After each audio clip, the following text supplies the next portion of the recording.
Thanks, everybody. Welcome to Build. I'm your host, Ricky Camilleri. Our next guest is a founding member of what is probably the last rock band to actually shake up the mainstream, The Strokes. Everybody, please welcome Albert Hammond Jr. Let's hear it.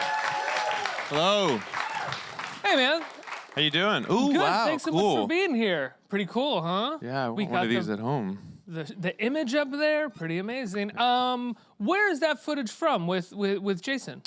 When I finished high school, I moved to New York for like I don't know what they call it, like you take a year before you go to college. And I went to film school around the corner to New York Film Academy, and those were like 2 movies I did. And, Really? and with Jason. I don't remember how I think he was going to NYU, and I just asked. I asked that because as soon as it popped up, I was like, he looks like a baby. Yeah, He looks well, like it's 20 years ago. Yeah, exactly. So He was a baby. So you dug this footage up to cut it into... Actually, my wife, I had the film, and she put it on when we were... Violet, where are you going? when we were... This is Violet? Or? Yeah, sorry, there was okay. a little mouse that I'm worried she's gonna kill, so I brought her here. We were moving, and so she put it on. She put all this film on DVD, and then she just got reminded when she heard the song, and she edited it together. Wow. Yeah, these are two student films, I guess. Hence the out of focus shots. Yeah, I have a few of those as well. It was kind of hard to capture focus on those Bolex cameras, right? Yeah. No, mine was a Rflex 16mm. Oh wow. Yeah. I had the Bolex reversal. Oh right. If I remember correctly. I don't know that one. Yeah.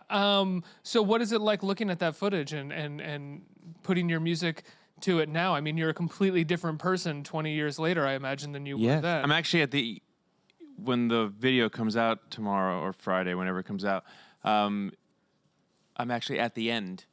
I'm like running away from the camera, and it's funny to see me there. But what's it like? I mean, it's surreal, the passing of time. You seem like you have been since the recording of your last album, Francis Trouble, that you have been in a somewhat reflective place. Does this feel like a part of that, or somewhat of a coincidence? It's funny. I was thinking that too, with like that record, and then Fast Times coming out, and then this one. When I'm in the moment, I try not to really question it, but I have noticed that even now I'm working on material for volume 2 of Francis Trouble, and I see it popping up. Yeah, I guess I don't know. I don't know why. Do you think, I don't want to... Maybe it's just age. Yeah, I don't want to overanalyze you or put you on the therapist couch, but I'm curious, you guys were like pretty young when the Strokes broke, right? Yeah, 21. So you then had like 10, 12 years of just nonstop going? Do you think there's It's actually shorter than that. It was 5 years or 6 years, because after First Impressions, 2007, well, I guess I then toured a solo. I mean, I was doing stuff, but yeah, I don't know. Did it feel like you had a moment to slow down that started the reflective period? I think things started slowing down recently, and that only slows down because you just stop caring about certain things that you don't have the energy to think about. Right. So you kind of just let it go, and then it allows room for new things to come in. Just focus on the work. Yeah. So what is it? What is the recording of? I mean, Francis Trouble just came out last year, right? So what is it like? When did these songs start happening? These were the first songs actually I recorded in L.A. With a band out in L.A. They came about, I want to say, last summer, or maybe it was like pretty fast. They might have just started to come about last summer, and then they got finished recently, Is your songwriting process usually getting together with other band members or other songwriters and sharing ideas and collaborating until you come to something? Or do you usually come in with like a pretty well-formed song and then work it out? I mean, it depends. Like Fast Times just kind of came together, and when we were in the studio, things started when it was just me and Gus doing demos. Gus Oberg, he like produces all my stuff. Things just started happening to the song, and it started evolving. you're always a little unsure when you go into the studio what's going to happen. Is it going to get better? Is it going to be bad? Do you have bad days in the studio? Yeah, you have bad days everywhere. But part of that, though, the bad days, you're tired and don't want to do it. But things can still come of it, or at least you know where you don't want to go. So you just kind of have to push through. More to Life, I did work with the same guy who helped me write Faraway Truths and T for Two, Tyler Parkford. And I just had this. It started off as just like this piano song that we called Nielsen because it reminded us of Harry Nielsen, and it became this very, very different. If I played you the early demo, very, very different. If you played the early demo for someone who knew Nielsen, would they also hear that sound as well, or is that really just kind of a thing for you guys? I don't know. The drummer I was like, what do you think of this? And he was like, awesome, sounds like Nielsen. Went in and played some drums. So I was like, Nielsen, like it. How has your musical taste evolved over the years? Obviously, when the Strokes came out, everybody compared you immediately to the Velvet Underground and the Stooges. Sure. And I even told you backstage that you guys were my gateway to all of that music. What do you listen to now, and do you find that Want to know what's funny? You know what was the biggest influence then for us? Was what? Guided by Voices and Bob Marley. Bob Marley. Guided by Voices, I get. Yeah, a lot. Yeah. Guided by Voices, a lot. Right. The way it sounds and everything. So, yeah, it's pretty funny that's, I just remember always hearing about, what's that band that I didn't know about? Television. Oh, yeah. I was like, who the hell is that? Oh, you guys didn't know who you guys didn't know who Television was when they were comparing you to them? No, I'd never listened. I just read this Please Kill Me book, which is awesome. Yeah, it's the best. So I knew about them in that context, but I didn't know what they sounded like, Yeah, I never really heard, I guess that era of music, but I never really heard Television specifically in you guys. And now that you say Guided by Voices. Maybe it was just like British press. But wait, what do you listen to now? What have you evolved to, and what do you find still pops up in what you're writing? I mean, so much.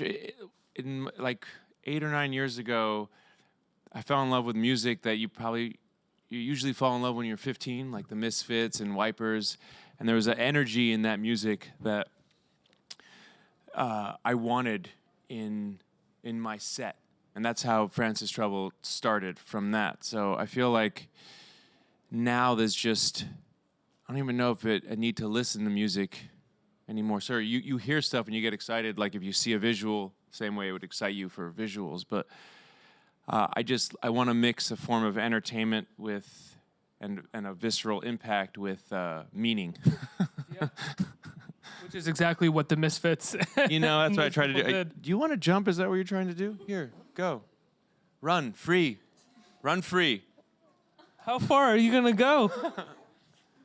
Go ahead. She's just tired of being on TV. Oh, I see where you're going.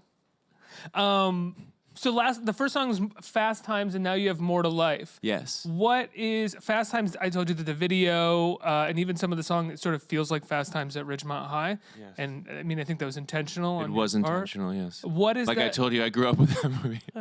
It's the best movie. Yeah. What is that song about Fast Times at Ridgemont High and thinking about that? Or is it about Fast Times in your life? No, sometimes when you're writing, certain words come out.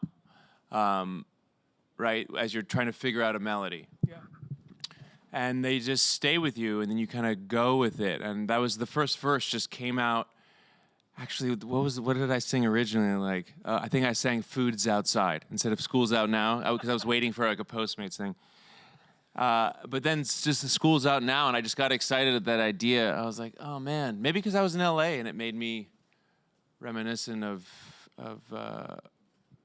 I went to high school there, that's where I was born. So I just was thinking of that. I don't really know, but I like the idea of school being out, like the stuff that could happen. Sort of writing an anthem for like teenagers leaving school as well. Sure, about an anthem. I mean, the lyrics "School's Out" immediately makes me think of "School's Out for Summer." Yeah, of course. Alice Cooper. Yeah, of course. Yeah. That's in that movie. No, that's in Dazed and Confused. Yeah. Yeah, that's right. Funny enough, Gus lives in Austin. Isn't Dazed and Confused take place in Austin? Mm-hmm. Yeah. Just put two and two together there. For myself. No one knows what I'm talking about. For you fans out there. Done. And More to Life, what is where, is that just another lyric that kind of comes up and you stick with it, or are you thinking about something specific when you talk about something being more to life? Or I mean, sometimes it can be like you're thinking to yourself about things, or like like there's got to be more to this than what I'm worried about or something, and that comes across, and then it just fits in the song, and I just wanted something. I wanted a chorus that had something you can dance to, but sing to, but also listen to by yourself at home, and like have it mean something. I don't know. I never really. I should probably analyze myself a little more before I always like writing and just like from like a gut feeling of it, and then having people have their own reaction to it. So to explain it too deeply, of like what I was trying to mean by it, can sometimes almost take away someone else's meaning that they would have towards it. I imagine it could also get in the way of writing more as well. Sure. It just reminds me of being in high school and everyone tearing apart these books I liked. And I was just like, you've ruined it for me. Catcher in the Rye and The Great Gatsby, such good books, and they just like tore it apart. And there was nothing left but, Pages. meaningless, words on pages. And then I read it years later and I was like, Jesus Christ. Catcher holds up. Gatsby holds up. Oh my God, they're beautiful. Yeah. Gatsby specifically, I find Yeah. still really like, and he was like 27 when he wrote it, I think. Which is good for him. insane. Yeah. Good for you. So you have said that with Francis Trouble, you felt like a late bloomer in that you wish that had almost been your first album. Do you feel like you're in a new sort of creative period of your life? Do things feel like they're coming easier, or they're a bit more experimental, or you're more engaged in some way? Yeah, I mean, easy, hard, those are... I feel like I'm good. Now I feel comfortable saying I'm good. I'm good at what I do and can... I don't know, I just feel good in what I can do. And I don't think I've felt that before until this record. And I think the reason why I said that about it being my first record is that there was a song, Harder, Harder, Harder, on the record that I had it for so long, and I could never make it work how it came out, how I wanted it to come out. And so it wasn't until now that I could do it. So that was my like, oh man, I wish this is how I was able to start, because this is who... I didn't know the person I would be on stage or who I'd want to be song-wise. So all my solo records are kind of like me trying to be in a band on my own when I was already in one, and that was just silly. Did you feel like you were kind of a shadow of yourself in a way? No, I just wanted to be in a band. I grew up with bands and just wanting to be in a band. Right. And I'm in a band. I'm in an amazing band. And I didn't get that when I was putting out solo records. And then finally on the fourth one, I was like, no, I don't want a band name. This is me. And I just have to be me, and who am I? And I just felt like I'm more rambunctious than I thought I would be. On stage, I move around a lot more than I pictured myself on my first album. So that's what I mean. I discovered myself as a performer, I guess. And in that, the songs gave me more confidence to do that. What is it like to have a song like Harder, Harder, Harder, where you have an idea for it, maybe you have an early riff or something, but it's just not coming together, but you still have it in your head for, I don't know. It's the end of the world in your mind. Yeah, that's what I mean. You have no idea. Actually, my wife's here. She can tell you the ups and downs I go through with songs. You wouldn't want to live with me. I'm sure it's that way for any writer, of any sort of artist. Yeah. It's just like you just feel like you're failing at everything. But then the highs are, you feel like you're going to conquer the world. So, but if you don't mind, like, could you take me through how My harder, pain? harder? Yeah, your pain. Let's just go through your pain here. We have a couch we're going to lay you down on. But harder, harder, harder. How it started and where you got stuck and how you came through the other end. I don't know. I just got better at writing songs, understanding what parts were, understanding that you just keep I think when you first start, you want to keep everything because you've created it. So it's like, oh, I've created this. And then you start to realize that just, you need to be harder on yourself and just like, if something is better, it happened with Faraway Truths. I had this whole song, and all of a sudden a little riff came out that was better than everything else, threw away the rest of the song, and went with that. And so just like once I started doing that, I was able to elevate everything, and I imagine that just gave me better, learned different muscles, how to then fix harder. I mean, it could have failed, it just happened to work. So it's about being able to sort of recognize what is better than the original idea, or being able to sort of move away from what the original idea may have been. Yeah, being able to come and go with stuff and not have it, you could have spent, 20 hours on something, and the thing you spent 1 minute sounds better, and that's fine. But that in itself, I imagine, is a little frustrating sometimes too. At first, and then it's really fun when you just, that reminds me, a big thing is I learned how to, this might sound a little crazy, but my personality is not really great for being creative. Like, I'm pretty organized, and so like to be the child in a sandbox, I need to go somewhere else. I don't know why I moved away from the mic, as though like Illustrating it. Yeah. And so I think when I learned that, then those things aren't frustrating. Because it's just pure excitement. It's a mess, but you're just excited at the better thing, and you're chasing it. You're not worried how far away you are from home or whatever. It's the reality of life. You're not the type of person whose home turns into your sandbox. You're a fairly organized, meticulous I'm so person. Organized. Yeah, and so you need that studio, or you need that other place that allows you or brings it out of you. I can do it. It's like just like a mental thing. I just realized it. Like when I was younger, what was hard for me is I wanted to be right away. And you just when you're creating, it's just a mess, and that's okay, and that's kind of like fun. And that's why I'm saying it might sound a little crazy, because it might be very obvious to people, but there was some mental block that I didn't really even understand that it was being blocked. And I know exactly what you mean. It's this feeling of being often results-oriented rather than process-oriented, and not necessarily enjoying that process and just sort of looking forward to. But then I discovered in life, the process is the only thing that matters. Yes. Getting to the end means you start something new again. So it's if you're not enjoying the process, then there'll never be a point. You'll never be happy. And so that was like I was like, wait a second, I'm doing this all wrong. And so the end result of anything gets me excited at trying to setting new bars for myself. But the process is my favorite thing in everything, even in travel or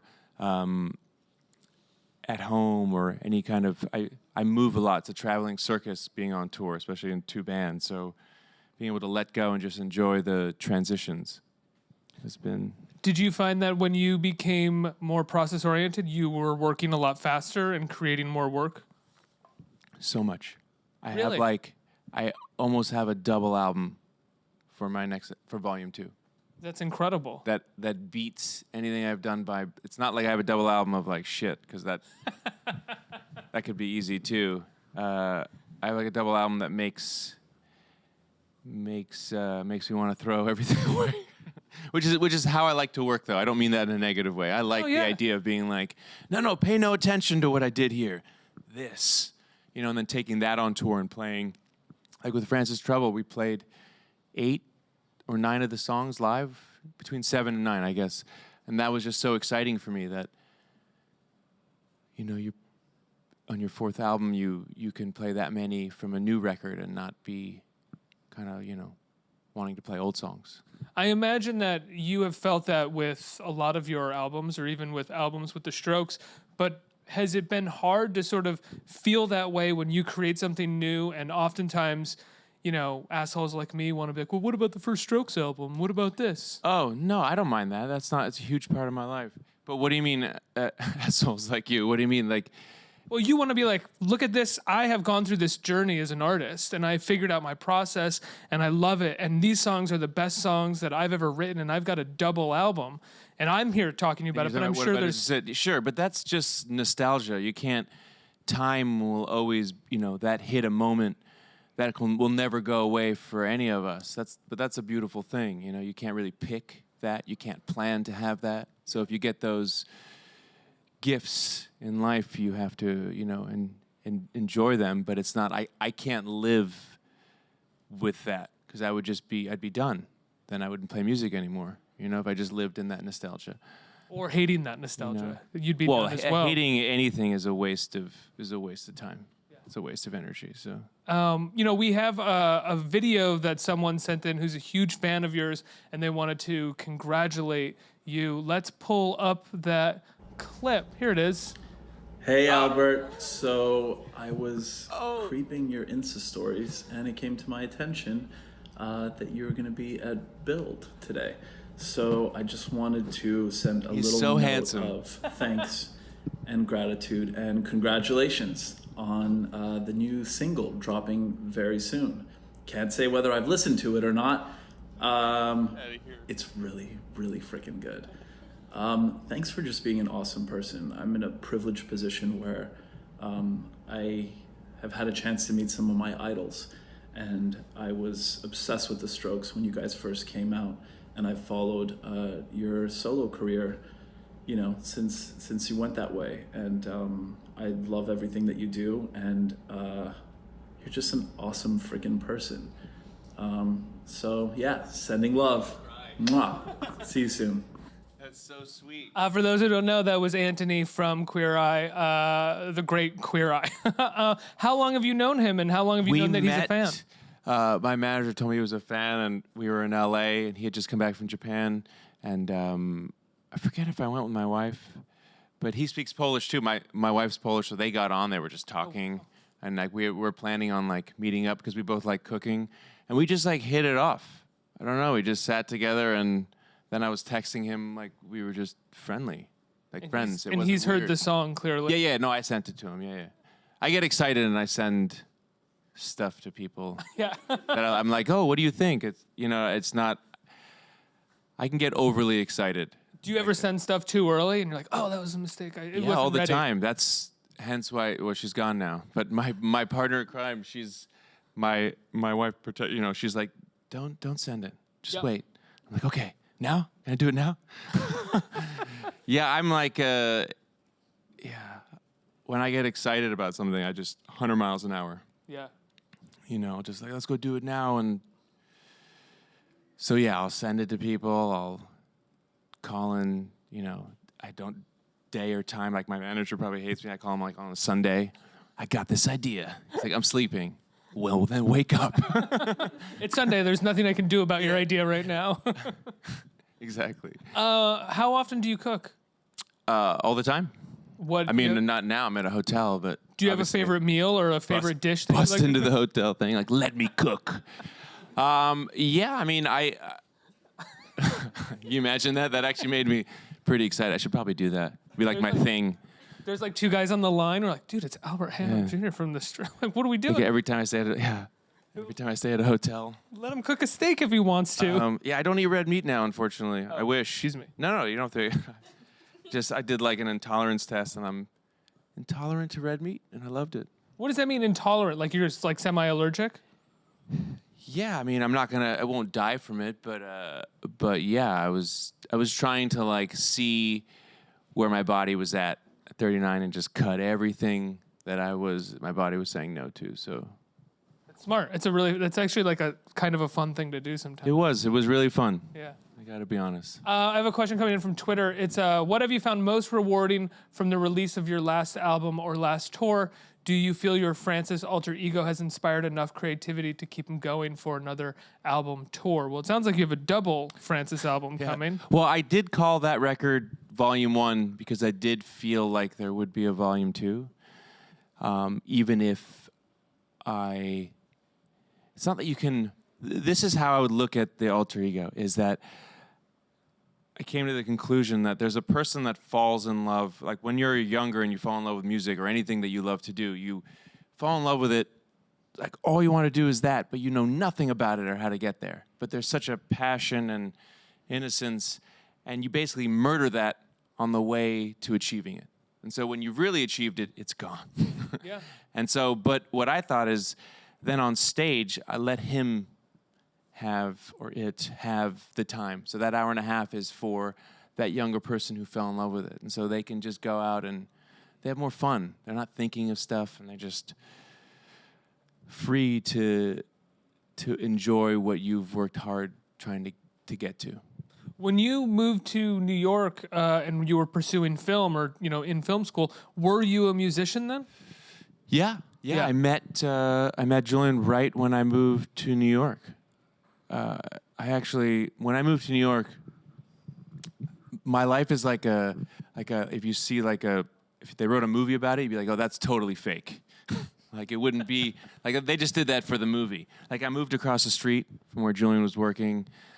And then within a week we were already living together. Or maybe it was a month after that, but it was just, it was very surreal. Even the way I found my guitar, I was walking around the street with my Rickenbacker, and I went to Matt Umanoff's or Umanoff, or however you pronounce it, and they were like 3 months to fix it. I said, no way. And then I met this guy who told me he sold the original strings for the guitar, and I went into his apartment. I don't know why.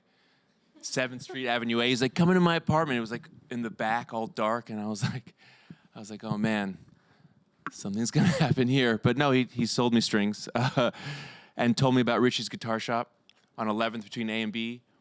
I went to Richie's Guitar Shop. I saw the Epiphone that Nick uses, and I was like, oh, I always wanted one of those. It looks like George Harrison. And then he introduced me to J.P. Bowersock, who ended up being the band's music teacher and guru for the first 2 records. And then he was like, that white Strat seems more like your style. And so I went and tried it out, and it was great. And so all of that happened in a month, less, just like all at once. That's such a... I have chosen wisely. That's such a New York story of like being like a young, dumb kid moving to New York and like going into someone's apartment that you don't know, because you're just thinking to yourself like, well, something weird's gonna. I don't know if it's gonna be bad, but something's gonna happen. Let me try this out. I did that for years. Yeah. That's actually what I love. What I always tell someone, I'd be like, oh, it's not boring here because you just go and start walking and something will happen. If you walk long enough, you'll run into someone or meet someone, or and it was true for me, at least for me at that age. It was something magical. I can't explain it. Really, just looking back, it feels magical. Yeah. A couple questions from the audience. Who's a question? Right here. Hi. Hi, Albert. Hey. I am a huge fan of your solo work, and I'm really excited about this part 2 of Francis Trouble. Thanks. It's really exciting. My question is actually related to the Strokes. No, please. So you very guys, much in the band. yeah. So you guys premiered a new song a couple weeks ago. Yes. The Adults Are Talking, I believe. Yes, at the Will Turn. Yeah, and I was wondering if we should expect like an official release, or is that just going to be something that you play live? The questions. My only worry is I don't want to get you in trouble. yeah, let's leave it at that. You don't want to get me in trouble. Okay. Yeah. And let your imagination go crazy. Next question. Hey Albert, how you doing? Hey, how you doing? Pretty good. If the Strokes were the Beatles, Yes. which Beatle would your solo career most closely parallel? Wow. Who would you want it to parallel? Yeah. I can't tell if answering this question just makes you like feel like you have a big ego. Like, yeah, definitely that person.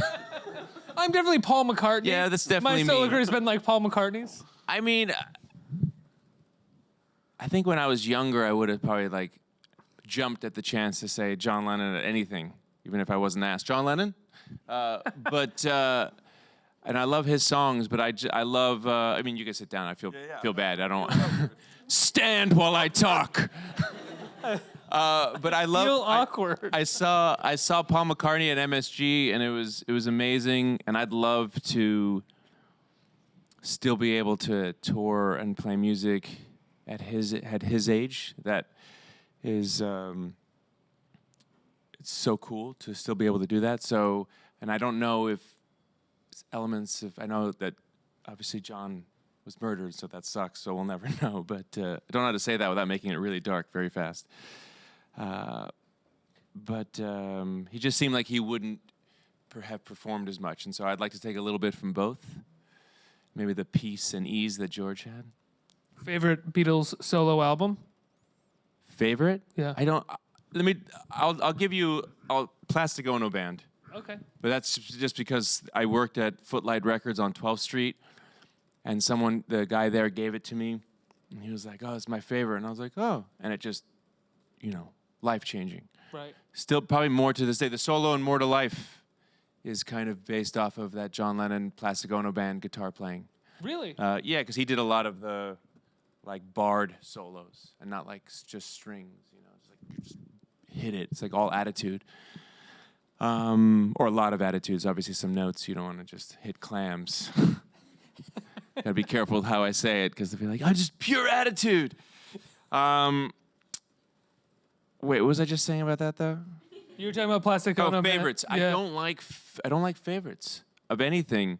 Like when they say pick your 3 you take to a deserted island, or what's your favorite Beatles or Stones record or whatever, Guided by Voices. I feel like that takes away variety, and that's would kill me. I think I wouldn't listen to music if I had to pick favorites, because your emotions change, and so it's so hard.